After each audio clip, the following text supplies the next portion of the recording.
बड़े स्तंभ कोई नहीं होते हैं। आपको पता है सेकंड मुख्यमंत्री हैं।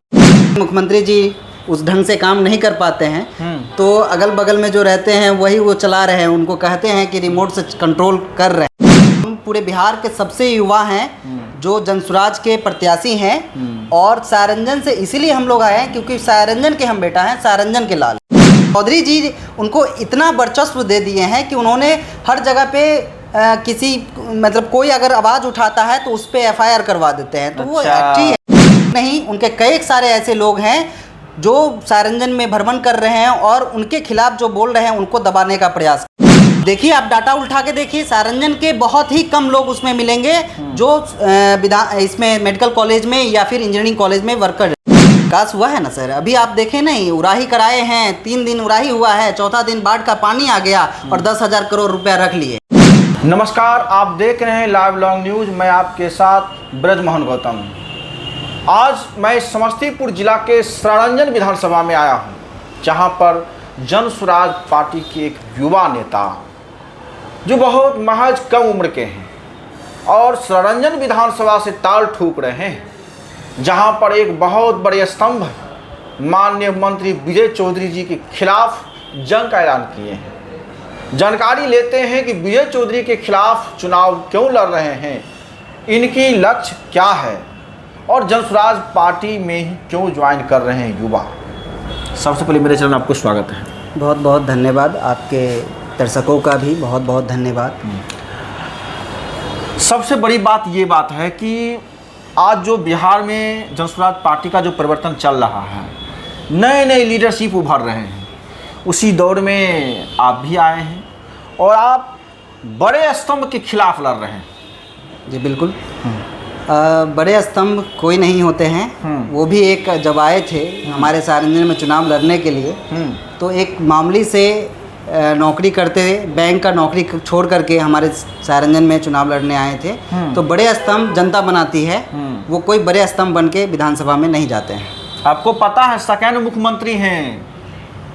सेकेंड मुख्यमंत्री तब होंगे ना, अभी तो कहने को कह सकते हैं आप, चूँकि हमारे मुख्यमंत्री जी उस ढंग से काम नहीं कर पाते हैं, तो अगल बगल में जो रहते हैं वही वो चला रहे हैं। उनको कहते हैं कि रिमोट से कंट्रोल कर रहे हैं। वो बात ठीक है, लेकिन हमारे सारंजन के लिए क्या कर रहे हैं ये जानना ज़रूरी है।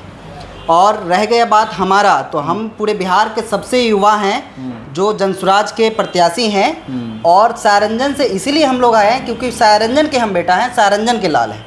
अपना नाम भी बता दीजिए। मेरा नाम राकेश कुमार शाह है और सारंजन से ही हम आते हैं। हम लोग बाहरी के लिए लड़ाई लड़ रहे हैं। उनका जो विधानसभा पड़ता है वो वहाँ जाए ना, हमारे यहाँ क्यों? जो गेस्ट होते हैं, आपके जो गेस्ट होते हैं, वो पल दो पल के लिए आते हैं। लेकिन आपको पता है ये संविधान तो ऐसा नहीं है। संविधान में तो है कि बिहार का कहीं भी बेटा हो किसी विधानसभा चुनाव लड़ सकता है, तो आप लोग उस टेरिटरी के खिलाफ जा रहे हैं। बिल्कुल, हम लोग उनसे मिलने के लिए पटना और दिल्ली तो नहीं जाएंगे। वहाँ की जनता परेशान रहती है। जब भी कोई समस्या होता है तो वो कहते हैं हमारे लड़के हैं, उनसे मिल लो। हमसे मिलने के लिए दिल्ली आना होगा, पटना आना होगा।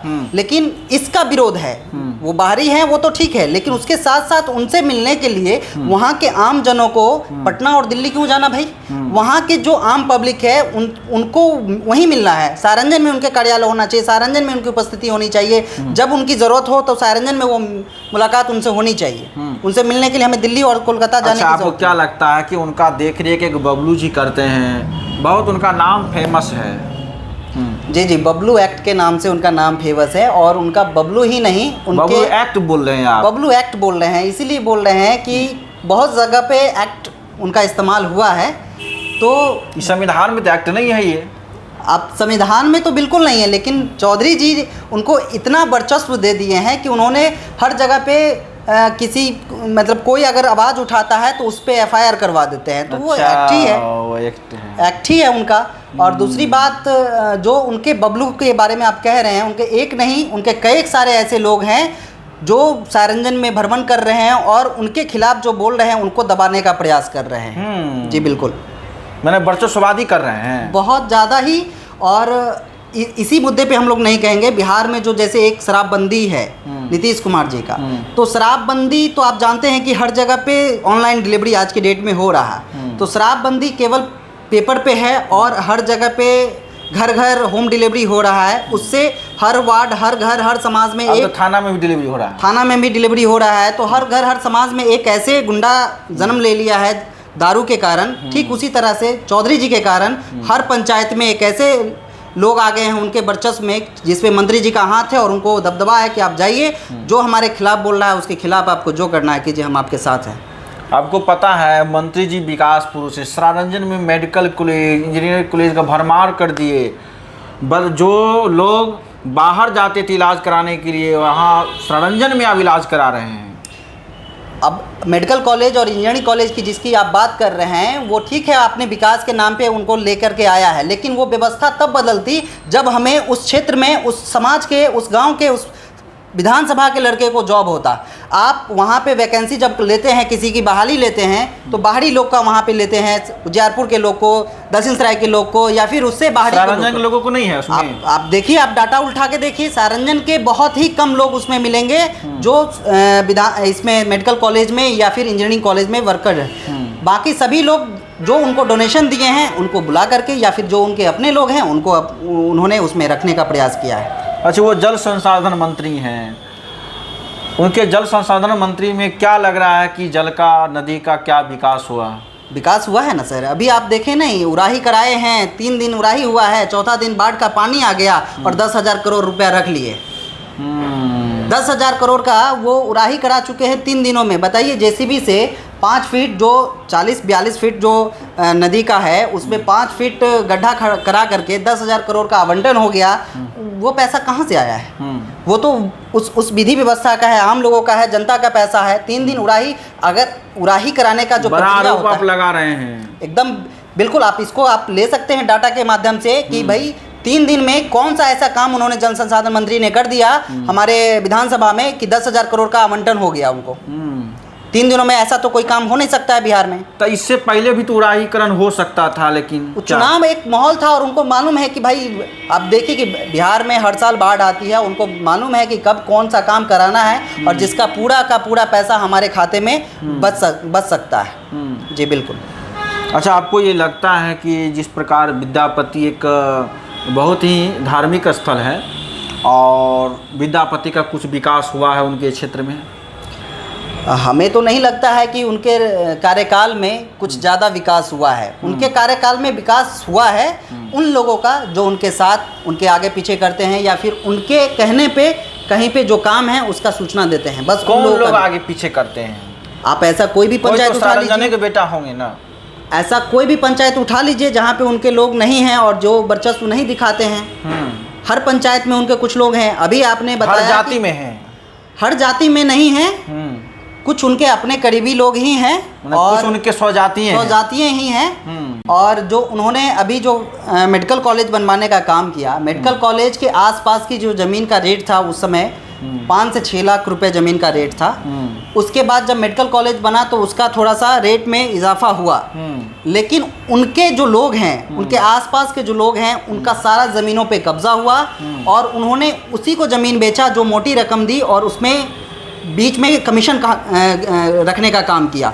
जो उनके लोग हैं उनको कमाने का था, जमीन आम जनों का था जिन्होंने अपने कब्जा कर लिया गया। उसको कब्जा नहीं किया गया, लेकिन उसको जब किसी, जैसे हम आप कोई भी आदमी आप वहाँ पे जाके ज़मीन लेने के लिए जाएंगे तो उनके जो निजी लोग हैं उनको बिना परमिशन से आप ज़मीन वहाँ पे नहीं ले सकते। ये उन्होंने बनाया है वहाँ पर। अच्छा, जब तक उनसे आप नहीं मिलेंगे, बहुत सारे नाम हैं, हम नाम नहीं बता सकते हैं, लेकिन उनके काफ़ी करीबी लोग हैं जो उनके मिलने के बाद ही वहाँ पे कोई बाहरी जो डॉक्टर हैं या कोई साथी हैं जो वहाँ पे लिए हैं, बिना उनके मिले हुए उनको एक जगह भी वहाँ पे नहीं मिल पाया है।